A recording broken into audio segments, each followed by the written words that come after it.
দেখেন, আমরা যারা ফুটবল নিয়ে কাজ করি বা ফুটবলটাকে বাংলাদেশে এবং বাংলাদেশের বাইরে জাগ্রত করার চেষ্টা করছি, যখনই আমরা ফুটবল নিয়ে কোনো নেতিবাচক কমেন্ট আমরা শুনি, অফকোর্স আমরা ব্যথিত হই এবং আঘাতপ্রাপ্ত হই।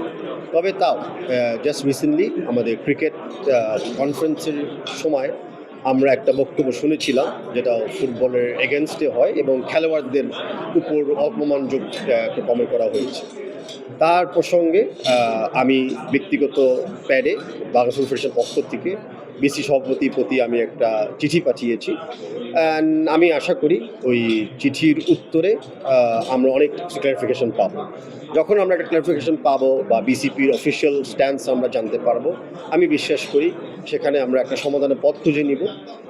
আমরা সবাই খেলোয়াড়, আমরা সবাই ক্রীড়াবিদ, মানে আমাদের সকল ফেডারেশনের দায়িত্ব হলো ঐক্যবদ্ধ থাকা।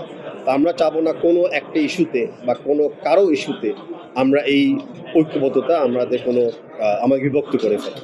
তো আমি আশাবাদী যে অতি শিগগিরই আপনারা দেখবেন যে সকল ক্রীড়া ফেডারেশন এক হয়ে বাংলাদেশের জন্য এবং বাংলাদেশের কল্যাণের জন্য আমরা কাজ করছি।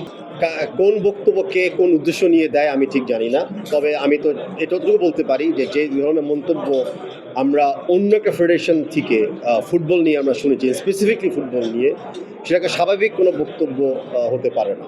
তাই এই অস্বাভাবিক কারণের জন্যই বা কারণের ব্যাখ্যাটা চেয়ে আমি কিন্তু শ্রদ্ধার সাথে আমার বিসিবির প্রেসিডেন্ট মহোদয়ের প্রতি একটা চিঠি পাঠিয়েছি। একটু অপেক্ষা করি যে নিশ্চয়ই কোনো একটা উত্তর আমরা পাবো। ওই উত্তর থেকে আমি বাকি মন্তব্য ব্যক্তিগতভাবে করতে পারবো।